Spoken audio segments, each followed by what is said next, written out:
My name is Emma. I'm just an ordinary housewife, like any other person. Currently, I live with my husband, James. Emma, I'm home. Welcome back. How was work? James is a pediatrician. Bright and energetic, he seems to be very popular with the kids. His job seems challenging every day, but when he talks about his work, he sparkles, inspiring me to strive to work harder in my own job. Meanwhile, I work as an office assistant and write novels as a hobby. I've always enjoyed writing and had been casually posting my work online since my college days. A friend who read my posts suggested, why not submit your work to a contest? Inspired by this, I decided to submit an entry of my writing. At first, I faced many rejections, but since I loved writing, I wasn't too discouraged. Gradually, I began receiving more feedback online, which became a precious way for me to unwind. Due to certain circumstances, there was a time I couldn't write, but thanks to James, I'm enjoying my life again. I thought our peaceful life would continue, but unexpectedly, I found myself facing an old nemesis. One day, I felt somewhat unwell. It was a busy period at work with lots of overtime work. James and I usually shared the household chores, but since he was often busier and returned home later than I did, I ended up doing most of them. James was truly sorry and apologized, and when I was busy, he would take over my share of the chores, allowing me to balance work and home without worry. The next morning, feeling sluggish and somewhat foggy, probably due to fatigue, I drank an energy drink and headed to work. Morning. Good morning. Though. Emma, you look pale. Really? It's true. You're so pale, and those dark circles. You've been so busy but still took on everyone's work.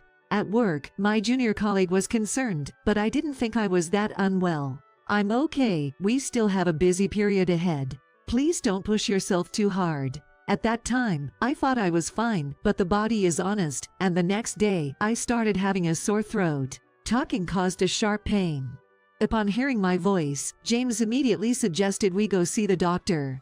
I'll schedule an appointment. Thanks. It so happened that it was James' day off, and he accompanied me to the doctor. We headed to the general hospital where James works. It's a large hospital, popular in town because it can cater to various medical needs. Since it was a weekend, we waited quite a while. Feeling the need to go to the restroom, I told James and got up. In such a large hospital, the restroom was quite a walk away. Then, I saw a doctor in a white coat approaching. I caught sight of the doctor's face, my eyes widened, and I involuntarily stopped in my tracks. And then, he too noticed my presence. Is that you, Emma? Liam. An unexpected reunion brought back memories I'd rather forget. What? Are you following me? No way. I had no idea someone as awful as you were here. Well, you're living the life, seeing your ex-husband and still saying such heartless things, huh? Yes, that Liam is my ex-husband. I met him long before I met James, and we once vowed to spend our lives together, but now I hate him so much that I don't even want to remember anything about him. I met Liam at a singles mixer I was invited to by a friend. At that time, Liam was in medical school, apparently also invited by a friend, and we connected over our shared interest in reading. We liked the same authors and found it easy to talk to each other. From there, our relationship began, and we got married following Liam's proposal. I was truly happy at that time. I never thought that this happiness would gradually crumble, and Liam's true nature would reveal itself. I'm home. Welcome back. After our marriage began, Liam's attitude slowly started to change. What? This is all for dinner tonight. Sorry, I had to work overtime today, so there's one less dish. You know, I'm tired when I come home. Couldn't you manage to make one more dish? Isn't it wrong to cut corners here? Sorry, work was busy. At that time, we had agreed to have children a bit later, and both were working. We both worked full-time, so theoretically, our workloads were the same, but I handled all the household chores. Initially, it was okay, but gradually, Liam's particular demands and the areas that annoyed me increased. Making 4 dishes isn't that difficult, right? Coming home tired from work, and this is what I get for dinner. Look, I'm also working full-time, you know. Couldn't you help out a little with the chores? Even I, usually so patient, snapped back this time, but Liam didn't like that. He frowned and started yelling. What? The income and responsibilities of a doctor and a regular office worker are completely different. This is why I hate working women. They think they're equal just because they work a bit. I work full-time too. There's no difference there, right? Ha, forget it. It's useless talking. I'm going to cool my head down. Having said that, Liam finished his meal and went back to his room. Of course, he left the dishes right there, untouched. I wished he'd at least take them to the sink, but I didn't have the time. Other demands also increased, like his shirts not being ironed, the cleaning not being up to par, making coffee and preparing meals on his days off while he lounged around, and my dissatisfaction grew. Of course, we were married, and I tried to tolerate a lot. I did what I could, knowing that Liam was busy as a doctor. But still, I couldn't help thinking he could help out a little on his days off. No matter how much I voiced that I needed just a little cooperation, it was always my fault for not being able to do everything. Being inefficient meant I was failing as a wife. I balanced work and household chores. Liam didn't help at all, yet he complained about the quality. Because of this, I was working non-stop from morning to night and was physically and mentally exhausted. Then, one day, I finally reached my breaking point. At that time, my friend Sophia was coming over to visit. I had told him in advance, and it was okay since Liam was working that day. Sophia and I had been close friends since high school, and we both had many interests. We planned to have a leisurely tea time for the first time in a while. Emma, long time no see. How have you been? Sophia, yeah, I'm doing well. Here, these are some treats from my place. Have them with tea later. There's some for your husband too. Sophia owned and operated her own cafe. Originally fond of baking, she fulfilled her dream of owning her own cafe and is now working as the owner of a store near the train station. Her cheerful and sunny personality, along with the sweets she made, contributed to the success of her business. I sometimes went there for lunch at work, so I was a big fan of her sweets. Thanks. I love your sweets, Sophia. Sophia, always considerate, had brought a cake for Liam as well that day. We stored it in the fridge and caught up on old times. But Emma, are you resting properly? You look thinner, don't you? Do I really look like that? Yeah, I hesitated to say it. Lately, I've been struggling to find time to relax because I've been juggling work and house chores. I go to bed late and wake up early to make breakfast and pack Liam's lunch, so there's no time to rest. Gradually, even eating became a chore, and I started to opt for quick meals. I did think my makeup wasn't done right, but I never expected Sophia to notice. I ended up confiding a bit in her about Liam. How he's not proactive with chores. That would be okay, but he complains about how I do things and criticizes if I fail, saying things like, "Can't you even do that?" If I argue back, he retorts that there's a difference in workload and salary between a doctor and an office worker, listing his grievances. Talking about it got me increasingly angry, but Sophia listened quietly. That's just wrong. You both work full-time. That attitude is awful. I get that work is busy, especially in his field. Still, there's a way to say things. I mean, I can't really talk, being single and all. Sophia empathized with me, and that felt good. I felt lighter just being able to talk to someone. I couldn't discuss it with anyone else, and since my parents live far away, I didn't want to worry them. Talking with Sophia was a big support. Thanks. Just having you listen helped a lot. Before I knew it, it was already evening. Emma, thanks for today. Me too. Let's have tea again soon. Time flies when you're having fun, and I walked Sophia to the door. Just then, I heard the door open. Liam was back. Welcome home. Yay. By this time, Liam had stopped greeting me when he came home, but I had gotten used to it. Once, I didn't respond and he snapped at me, so since then, I always make sure to say, "Welcome home." An angry Liam is a hassle. Oh, sorry for intruding. Hello. I'm Emma's friend, Sophia. We met once at your wedding, but let me formally introduce myself. I'm currently running a cafe near the train station.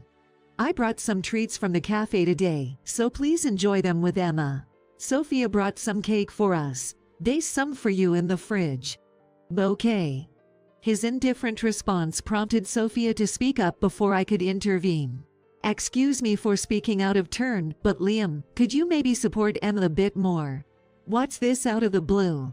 Sophia. Although she smiled gently, I could see anger in her eyes. But she spoke as my friend, trying not to stir up trouble. I felt guilty but grateful.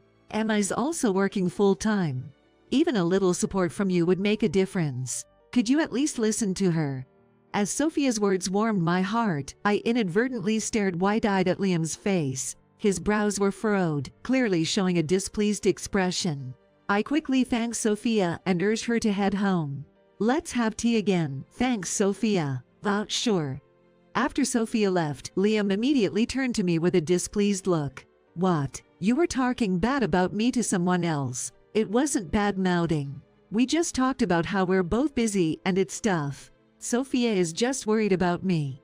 Don't worry about it. I tried to smooth things over. But Liam's face remained unconvinced. He sighed and said, just get dinner ready, then left the room. A few weeks later, an unbelievable event happened. When Sophia contacted me, I couldn't believe my ears. You know, lately, my cafe has been getting some really bad reviews.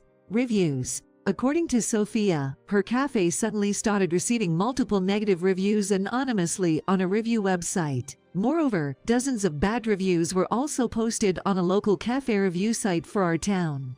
Sophia's cafe is beloved by customers, and there's nothing wrong with the food. After checking the reviews Sophia told me about, I was shocked. The reviews were filled with incredibly heartless words. See, there's this lemon cake mentioned in the product reviews, right? That's a new seasonal item that hasn't been launched yet. I only brought it to Emma as a gift recently. What? You mean? I don't want to suspect anyone's husband, but, realizing everything from her words, I confronted Liam as soon as he got home. He just brazenly admitted it. Yeah, I just wrote an honest review, so what? I can't believe you. Do you have any idea how much trouble you've caused Sophia's cafe? The real trouble is what I had to go through, being served such terrible food. And on top of that, isn't that woman single? It's ridiculous for someone like that to make trouble for other people's families. At his words, I reached my breaking point. It would have been enough if it was just me. But to insult my caring friend, and to even go as far as affecting her business, and yet still play the victim, I had no love left for Liam.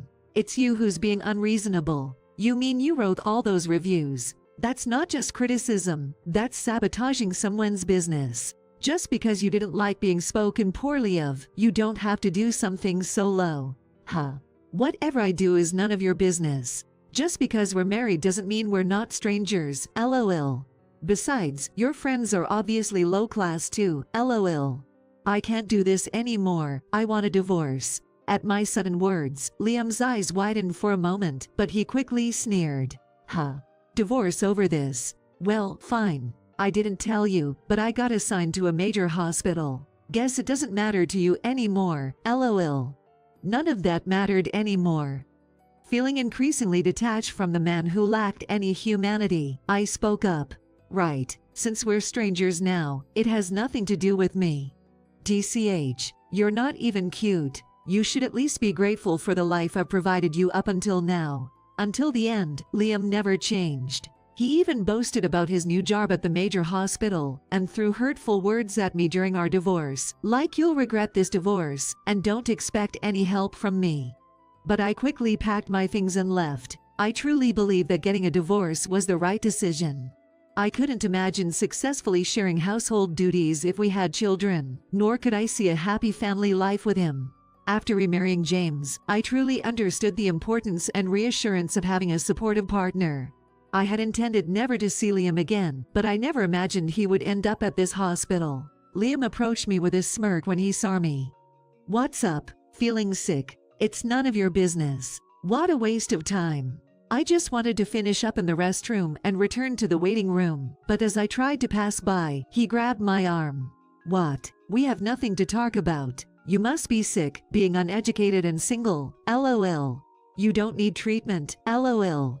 Unbelievable. It's none of your business. He started talking without even knowing that I had remarried. After all, he didn't even know who owned this hospital. With people like you being doctors, it's the end of the world. Don't talk to me like that. You are so incompetent, you can't even do anything right." Saying that, Liam listlessly let go of my arm. And he walked away, muttering complaints under his breath. I sighed deeply, my shoulders drooping. Yes, nothing has changed. Because nothing has changed, I could completely crush him. If he wants to behave that way, there's no need for mercy now that we're strangers. I glared at his back and began to think about what would come next. It only means the plan will start a bit sooner. I'll make sure he regrets everything. "You're late, are you okay?" "Yeah, thanks. But James, there's something I need to talk about." That day, while waiting for my appointment, I told James about Liam. I had already told James a fair bit about my ex-husband before we got married, so he was surprised to find out Liam worked in the same hospital. So, he hasn't changed at all. Moreover, saying such things to a patient, what kind of doctor is that? James looked angry and took out his smartphone. "I'll handle this right away. Let me just make a call." "Okay."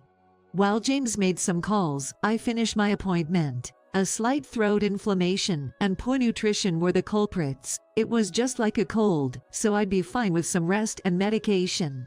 It turned out to be just a cold. "Sorry for taking time off your day off." "No worries. About that matter, they want us to come back this afternoon." Relieved that Liam would face consequences sooner than expected, I agreed. I got it. So, we went home to rest for a bit, then headed back to the hospital. James led me to a conference room in the hospital's administrative area. "May I come in?" Upon entering, the hospital director was seated there. And sitting in front of him, with a surprised look on his face, was Liam. "Huh. Why are you here? Long time no see. Thanks for coming. Let's start our conversation." The director invited us to sit. Sitting on the sofa, the director took a breath and began. "It's sudden, but Liam, we need you to transfer to a rural hospital starting next month." "What?" he exclaimed, his eyes widening as he was startled by this sudden statement. Being summoned here, in addition to us being present, it would be hard not to be surprised by being transferred from a major hospital to a rural one. Understandably, he was unable to grasp the situation, and continued with a look of discontent. "I thought this was about a promotion. Why am I suddenly hearing about a demotion? And why does the director know this woman? Mind your language. I had no idea she was your ex-wife." "What?" Liam was dumbfounded. He probably didn't understand how I had any connection with the hospital's director, so I emphasized, "I'm terribly sorry to involve you in this, my father-in-law." At my words, and calling him father-in-law, Liam's eyes widened in utter astonishment. "Father-in-law? Huh." Ignoring Liam's surprise, I decided to tell the truth. "You still think I'm single, but I'm already remarried. The man next to me is my current husband, James, and this is his father, Mr. Noah." "What?" "Indeed, Mr. Noah was my father-in-law. When I married James, I had reservations due to my past with Liam. However, both were very understanding and assured me they wouldn't let me feel uncomfortable again. When I saw Liam, I told James about it. James quickly informed his father, who then set up this opportunity. Emma is like my own daughter. More importantly, you spoke terribly to her when she came as a patient. Treating a patient so dismissively is unacceptable for a doctor," he said. "That's a misunderstanding. She's just holding a grudge against me. Furthermore, I cannot keep a doctor who causes trouble with other companies." Huh. When my father-in-law said that, there was a knock at the door. "Come in," he called, and in came Sophia and a man. Liam looked surprised the moment he saw Sophia. "Emma, thank you. Thanks for calling me." My father-in-law had another suggestion for me. It was to bring Sophia to this meeting. It was purely coincidental, but as it turns out, my father-in-law is a huge fan of Sophia's cafe. He has a sweet tooth and really likes Sophia's place. I found this out when I brought something from Sophia's cafe while visiting my in-laws. Since then, I had introduced Sophia to my father-in-law as well. About the negative reviews, it turned out to be malicious anonymous postings, so we decided to hire a lawyer. The advice came from my father-in-law and James, and after investigation, it was revealed that Liam was behind all the postings himself. It was deemed a malicious business obstruction for the cafe. The man next to Sophia now is the lawyer. He stepped forward and smiled at Liam. "Nice to meet you, I'm Ms. Sophia's lawyer. May we discuss the troubling postings about Ms. Sophia's cafe?"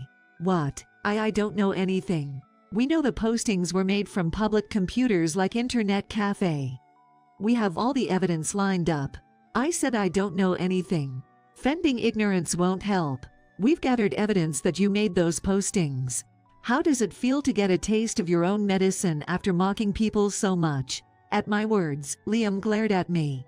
Still, he couldn't respond. In the past, no matter what I said, he always had a retort. But now, trying to evade the trouble, Liam faced James. "It's not true.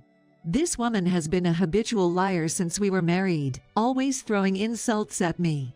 You're just being deceived. Can you be quiet?" James's deep voice cut off Liam's words, resonating in the conference room. Sophia and I couldn't help but shudder at the seriousness of his tone. "I truly love her, and it infuriates me that someone like you was her ex-husband. And as a doctor, it's embarrassing to have you in the same profession, albeit in different fields. But I do thank you for letting Emma go. I got to marry such a wonderful woman because of that. What? We'll be in touch regarding the damages. You need to relearn how to be a decent human being. We've also contacted hospitals in rural areas." "No, please wait. I'll be making a claim for damages later. Please be prepared for it." Liam, overwhelmed by being cornered by everyone, fell to his knees and collapsed. Thus, unexpectedly, we were able to impose sanctions on Liam. Afterward, Sophia, along with the lawyer, filed for damages for business obstruction, and my father-in-law ordered Liam to transfer. The head of that hospital has been a friend from back in the day. "It'll be a good experience for him," my father-in-law said. However, Liam was not well liked by his colleagues or others in the workplace, and rumors quickly spread, eventually leading to his resignation. My father-in-law has a wide network in the medical industry, and it will probably be difficult for Liam to find new employment now. I feel bad for dragging your father and James into this. Not at all. It's scary to think that someone like that was working in the same hospital. It's not good for any doctor to be so intimidating, no matter the patient, as expected from a pediatrician like you. Soon after, Sophia informed me that she had also been able to collect damages. The cafe itself was quite beloved by the local residents, and it seems we were able to clear up the misunderstanding about the postings. Now the cafe is thriving again, and we visit together as a couple. A lot has happened, but what goes around comes around, and I am determined to cherish my current happiness and give back to those who support me.